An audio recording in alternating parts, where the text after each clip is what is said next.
Hello, everybody. Welcome to Tuesday, April 2nd. Indie Thinking Live. That's what we're doing today.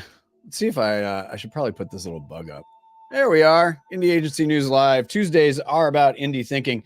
And you may have noticed these new nifty little headphones. These are courtesy of Techniques. They are our headphone sponsor. Thank you to Left Off Madison and Robert Douglas. I'm going to tell you right now, you may enjoy your headphones at this point, but I'm going to say if you're an audiophile, as it were, so these you can plug in, but also you also use them wirelessly. You can hear everything in the music. So I'm just telling you that, especially if you're listening to something lossless, as an audio nerd would say, these are the headphones. We'll put a link on this post. So, but thank you to Techniques. Thank you to Left Off Madison.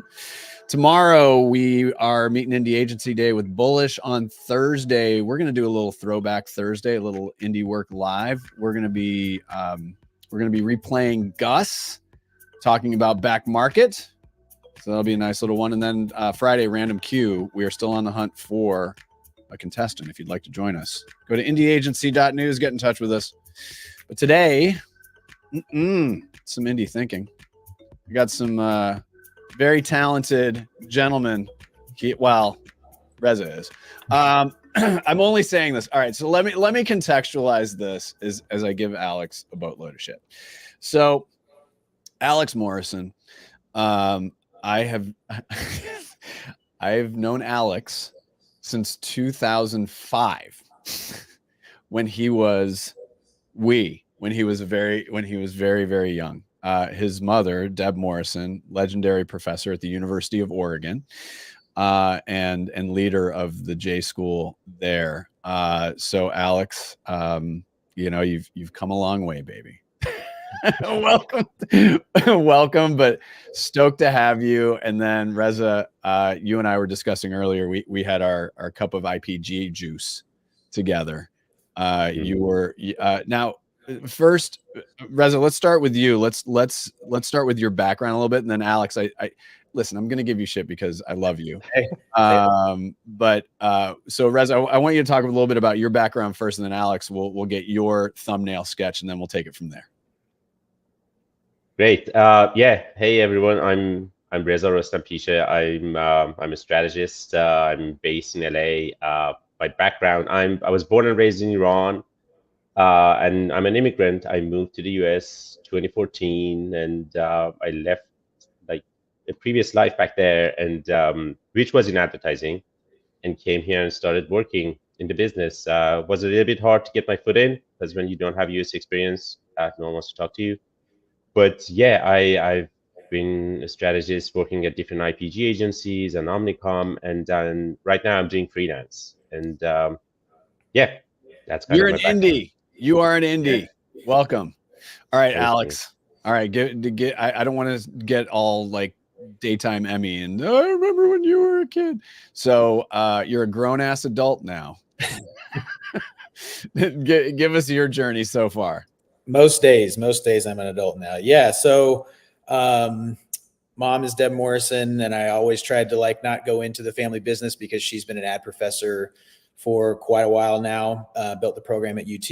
And then when we moved to Oregon in 2005, she built that program up as well. Advertising was always kind of a thing that came to me very, very late because, again, I thought I was going to be a football coach for a long time. And I took a strategy course in grad school, and the rest is history. Basically, from there, I went and worked in Ghana for a summer, and then came back. And since then, I had a few years at 72 LA.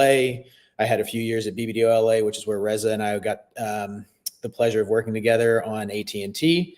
I then did a stint at Arts and Letters over here in Richmond, Virginia, where I'm currently based. And then since October, I've been full-time freelance and loving it. All right, Indy as well. So that makes you official. Ghana, I didn't know that. So Kofi from DoorDash, one of the great marketers in our business. I will sometimes text and email him Ghanaian soccer smack talk. Oh yeah. Just you can text him or email him about the IU brothers, and he'll start. He won't shut up, which is great, which is hilarious. So here's what I want to start with. I want to start, and I know a lot of strategists, and strategy is a place where I believe we need to spend some more time, especially as indies, especially as things have changed. I want to get into the strategist archetype and style, right? So I've known a lot of strategists, and what I find interesting about strategists is that they're somewhat similar to journalists in that there is a healthy level of skepticism. And I'm not going to say that every strategist I've met is like that, but for the most part, I see a lot of similarities between the two. I'm curious about what you believe makes a good strategist to start. So going back earlier in your careers, and then today, and then I do want to talk about the state of strategy. So who wants to grab that one first? Alex, I see your hand is going up. I'll take the first swing. Sure. I mean, at the beginning of a career in strategy, I think it just always comes down to curiosity. Like whether it's curiosity in a category or a problem or an audience, like you kind of have to know that you don't know, or at least go into a problem with the assumption that you're going to learn something. Reza and I talk about this all the time, that it's like, it's a very problematic kind of start to go in with an opinion. You kind of have to start blank slate and just learn with what the audience or the data or whatever you pull from says. I mean, you should be the connector of dots. You should not be the influencer of your own thoughts and kind of pressing that. So, yeah, I mean, strategy is just all about digging and finding new things and finding new ways of thinking, et cetera, things like that. Yeah. Reza. Yeah, I completely agree, Alex. Like the curiosity part, I think, is key. And Doc, to your point about like being like investigative journalism, like I like if no one can go back, but if I would go back, I think I would choose a career in investigative journalism, because that's like, I think the core of what satisfies me is just digging and finding interesting things. And again, going back to what Alex was saying about not having an opinion, I think keeping an objective point of view is key. Like the funny thing is, like, clients always ask strategists for a point of view, but sometimes we take that too seriously or too personal and we start talking, but most of the time let us go back and dig and come back with a informed opinion, because the opinion is not mine, it's what's out there. Like we form that opinion based on what we find, if that makes sense. No, it makes 100% sense. Now, as a lot of us were coming up in this business, and some of us of a certain age and certain hair color, I will say that what we were taught, I guess, for lack of a better term, is that there were different styles of strategy. And specifically, there is a school of thought that the Brits are the originators of really strong planning and strategy. So there is a British style, there is an American style. I've heard of like an Aussie New Zealand style. I've heard of an APAC style. I'm curious about where you believe, and this is broad, it's a little bit of a broad construct, because there were some very specific tenets to British strategy which felt more disciplined. As not that American strategy wasn't disciplined, but it felt more disciplined. I'm curious overall right now what you see as the state of strategy, also understanding that when we were having these conversations, there were very few platforms. This thing called the internet and digital hadn't really existed. So curious to know, with that backdrop, what you would say broadly is the state of strategy today, good, bad, and ugly. I can go first on this one. Sure. So completely agree under like the different schools of planning. And I think the main difference, to be honest, is like where the strategy is let into the room or what the role of the strategy is. I think in the US, we're not bringing strategy up front as much as we should. You know, in many agencies, the strategies a strategist's job is to justify creative. And this is like the ugly truth. I'm going to say it.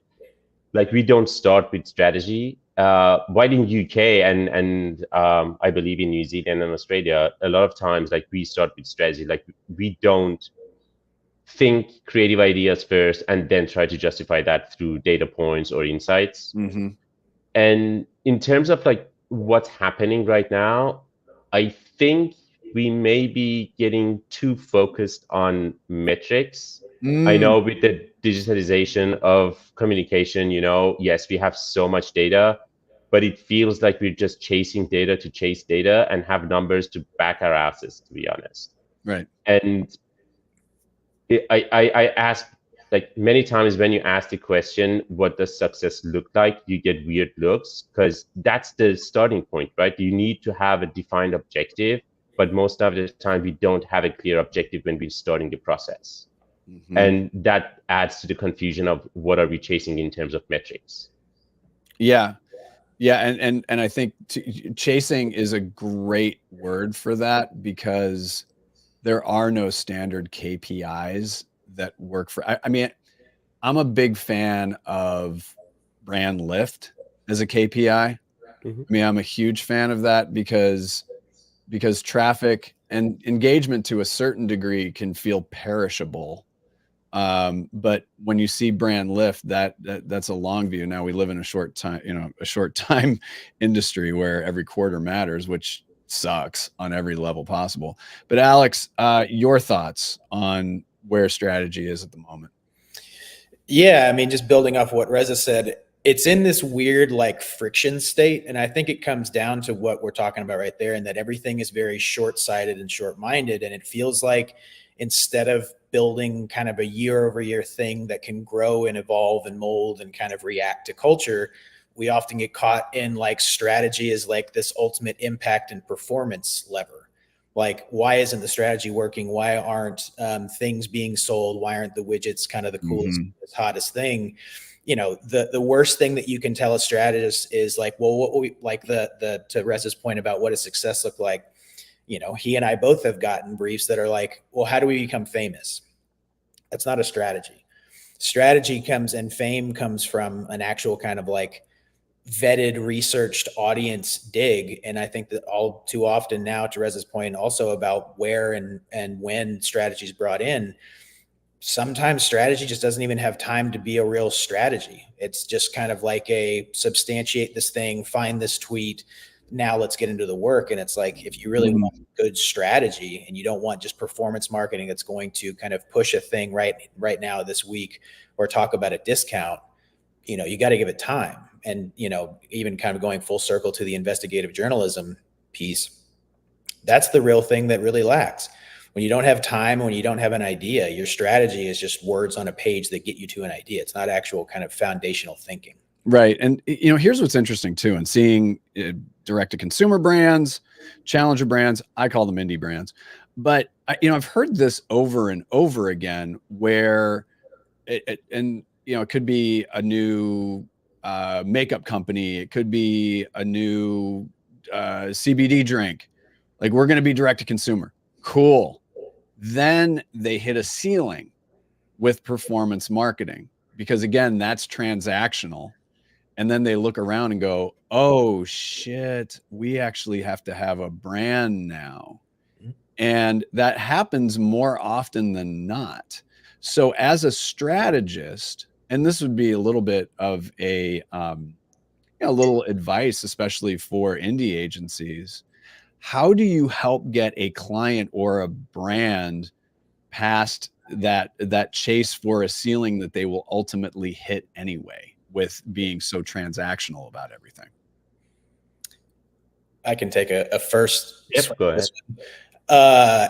The wonderful thing about freelancing is that you get to try and experiment with a bunch of different things. And I was lucky enough kind of right out the gate to get a contract with Peloton. And you talk about a brand that was very transactional and kind of struck while the iron was hot in the pandemic. They're hitting exactly that ceiling that you're talking about. They can't just keep pushing the sell button, because now people are like, so you're the bike company. And they're like, no, we're not. And the problem whenever I was there that I was kind of tasked with was like, how do we get people to shift their perception of a company that's not just a product. And I think that so much of what you can do is you just need to show them what good work looks like. And if that doesn't work, you kind of have to show them that, like, when people, I mean, you can go into research and testing and all that, but I think that that's the strategic way of doing it, is you just show them what the audience says. If they don't know what you are or who you are, you're just a product. You're a shell. You're a thing that you can kind of pull off the shelf, and you're no different from anything else. A brand is distinct, it's differentiated, and it's hard to make, but it takes time. And to get clients to do that, you just have to have people that understand the value of a brand that's bigger and kind of the umbrella thought of a product. Yep. Reza? Yeah, couldn't agree more, Alex. I think like the other thing that we can talk about is like how brands are built. Like brands are made through associations, like building associations. And I think when you talk about D2C, it's channel first, right? It's the selling channel. We creating a business around a selling channel, not an idea. I think that everyone is jealous of Liquid Death these days, like especially people who work in advertising, because that's the ultimate thing that they did. They went out, they created a brand, and then they thought about all the different aspects of marketing, where I'm going to sell it, who I'm going to selling it to, but they started with the brand. I like some thought experiments. Like if you imagine, if Nike wanted to start today, could they build a brand like Nike within this environment when everything is just short-term thought? Or Coke, you know? It's not like that. It's built over decades. So these short-term thinking, and again, like channel first, is not helping building brands in this environment right now. If that makes sense. No, and it's a good point. And I think, I always love, and a lot of people do talk about the Liquid Death example, Mike and Andy and the team. Hats off to you a million times over.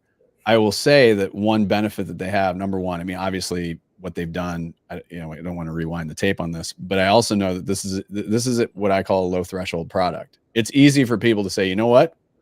I want that what is it? It's not Armless Palmer anymore. Shit. Dead Billionaire. That's what it is. Sorry. I don't want to get in trouble for that. But it's a low threshold product where psychologically as a consumer, I look at that and be like, I get that brand. That's awesome. I'm going to get it.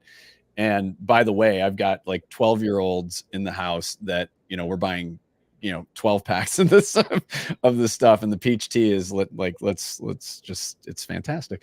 But I think that idea of it being low threshold, if Liquid Death came in and said, you know what, we're gonna do cars, I don't know if it would have worked. So I think that Liquid Death is a perfect storm in a lot of ways. But it's not always that way for especially agencies and clients with all of these demands. How because when I was in radio too, they would say, I want to be like Nike. Well, yeah, of course you want to be like Nike. Everybody wants to be like Nike. But what would you advise to an agency when you have some level of irrationality in saying, well, why can't we be like Liquid Death? How do you at least kind of say, well, how do you do this in a way that doesn't make them feel like, stupid, or like, it's like, yeah, I get what you're saying there, but this is what we can do as opposed to what you think we can do.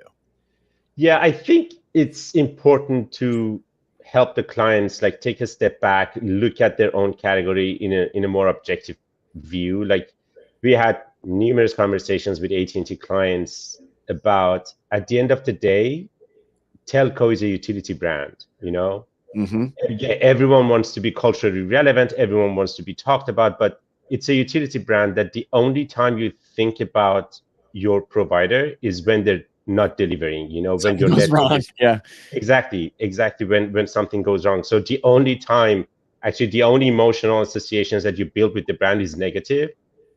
So it's like kind of living in fantasy world if you want to be a brand like Nike, because the number of engagements during like a month or whatever, you wear your Nike shoes every day and you run. You don't think about your provider. I wear them. No, in jail. But again, like helping clients understand the world that they live in, the reality of things, I think that could be helpful sometimes. Yeah. Without being too harsh on them. Yeah, that's true. That's true. I want to move on because a big part of this conversation is talking about responsibility. And I will say that as somebody that is tangentially involved with the University of Oregon Masters of Advertising and Brand Responsibility, this hits home. But talking about responsibility now is a very, very important aspect of what talented strategists can bring to the world, because we look at the industry that we're in, which is advertising. And I got into a conversation, we've gotten into conversations about this with other people about saying, we're not saving lives. Well, the fact of the matter is we could, and we can, and we do sometimes.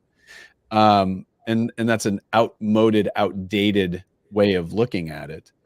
In your minds, what do you believe modern strategy can do outside of building brands that can build greater impact to humanity?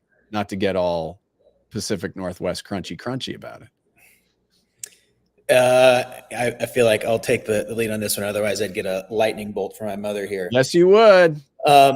So I think broadly, one of the reasons why I always love talking with Reza is because he thinks outside of traditional capital A advertising, because he always kind of calls out what I think the true kind of purpose of what good, again, whether it's saving lives or saving the planet or both. There are problems out there that I think that when agencies see a diminished bottom line ROI on these things, they go, I don't know if I want to do that. I'd rather go sell this thing and work with ExxonMobil and do all that kind of stuff. And so I think that like what strategy can do is they can utilize the data that is constantly at our fingertips. The internet, for all that it is not good for, it's really great for the accessibility of seeing where data can take you. You like the responsibility of strategy and all of that is to kind of reflect and elevate and showcase the things that are out there that we can solve. It's not a point of could or should. Anybody could. I don't think that anybody would argue what you could or should do. I think that it's more about, will you actually do that? And more often than not, there's not really people that do.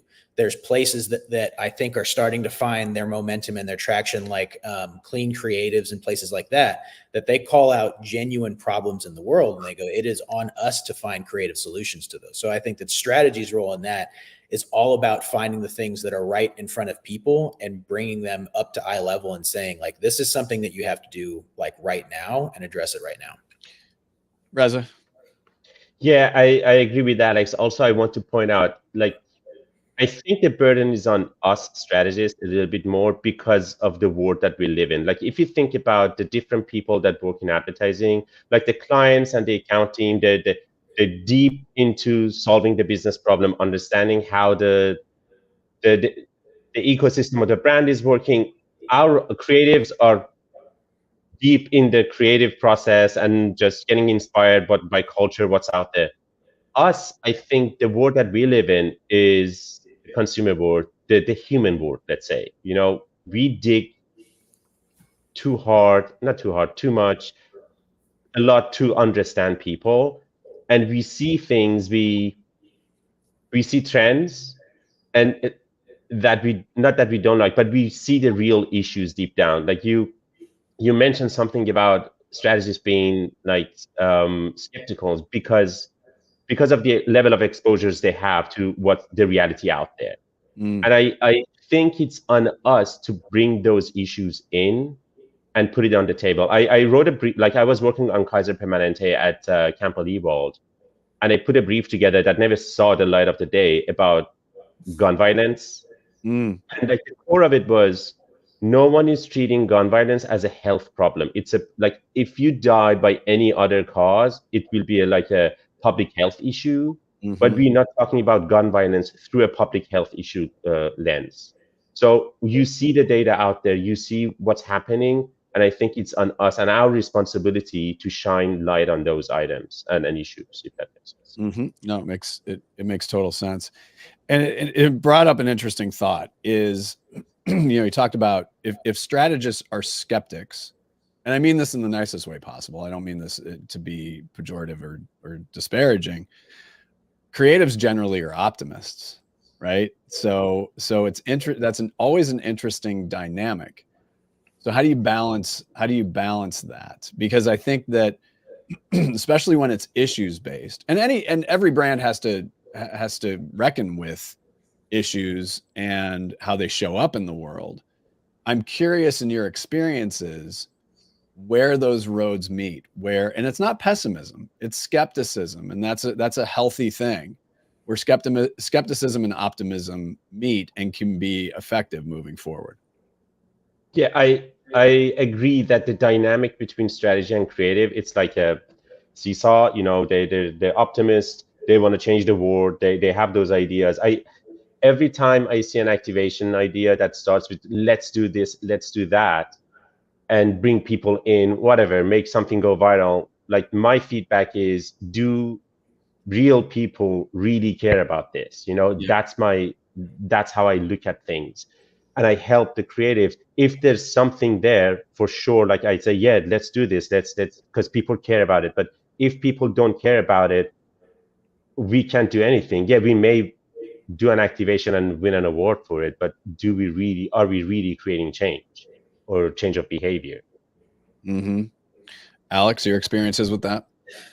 Yeah, I mean, I think the skepticism to what Rez is talking about, it's about kind of negating as much as you can the fact that advertising 90% of the time just adds to its own noise.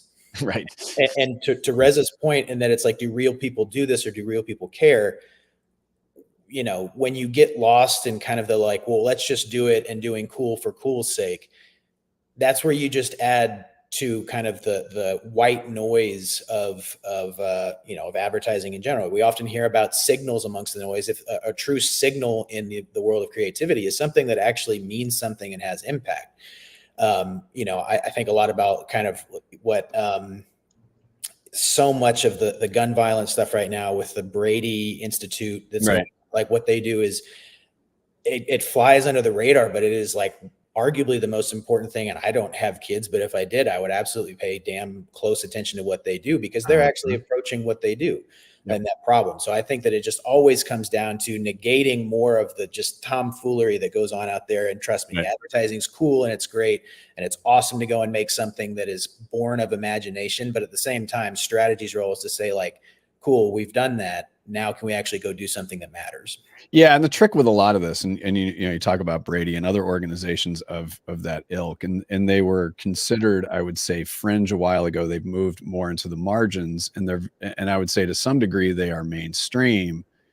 But anytime there's an organization like that, there will be some level of contention, which does push it to the margin a little more. But the good news is it's not out in the fringe, right? And so I think patience and persistence is what can take these things more into the mainstream. And there are a lot of organizations doing great work that may be considered, and I'm just saying they may be considered on the margins, but they are doing incredibly important work. And actually the margins are where more interesting things happen, and that's where more things get done.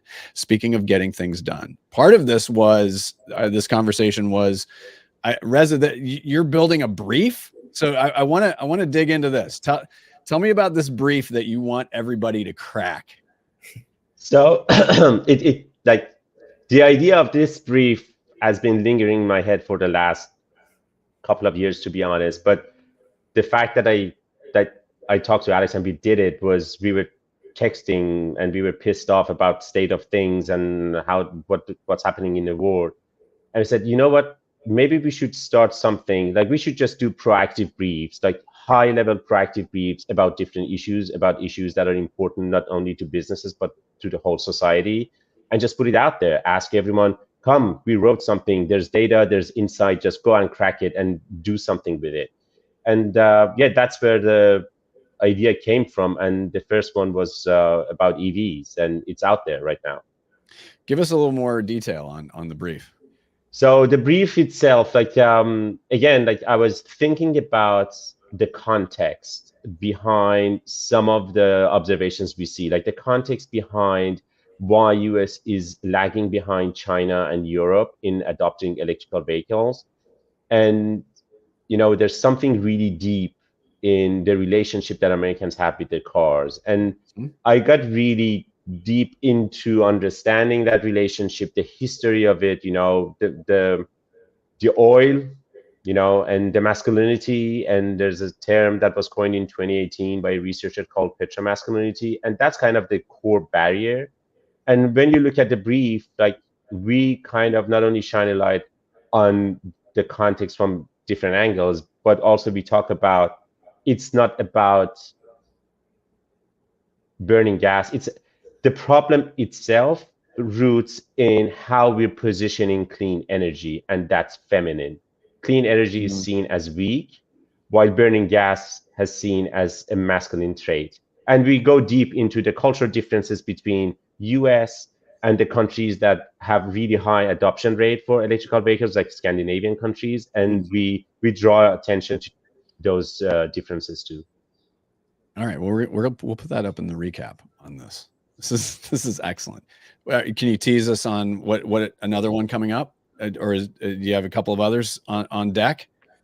Alex, we have a couple. We're batting around some thoughts for sure. I'll say this: I think that there's some big thing happening in November here in the United States that everyone should pay attention to and should worry about. But I do think that, like, the beautiful thing about what, again, the brainchild of Reza, but hopefully we can both do it justice, keep and kind of moving forward. If people see issues, tell us or make your own. Like, that's kind of the whole point, is that, like, what I thought was so beautiful about what he did was he just said, like, yeah, anybody can do this, as Reza's always done. He's just kind of shine a light on things like that. But there will be more very soon. Yeah, good. Yeah, I'm a ready go set kind of person too. So I get it. And the name of the series is Take This Brief and Run. Take this brief and run. I love it. I love it. We'll put it up on the recap, and we'll also be promoting this. Reza and Alex, I'm going to put you backstage. Thank you so much for joining us. I think we're going to do more with you gents. I think we only scratched the surface. 30 minutes is clearly not enough, but hang out backstage and I'll be right with you guys. Thank you. All right, everybody. Thank you so much for joining us. A reminder that tomorrow is Meet an Indie Agency Day. We're going to be talking to the folks at Bullish, and then we're going to be doing a Indie Work Live throwback with the fellas from Gus and Back Market, and then Random Q on Thursday. We are in season 2, so the season winner gets to go on to the final round in a TBD location. We're working on where we're going to do the live show in December. It's basically just going to be a big party. So there you go. We're looking forward to that. As always, we invite you to go to indieagency.news to learn more. You can get in touch with me right away via WhatsApp on the site. On behalf of everybody at Indie Agency News, I'm Doug Zanger, and see you next time.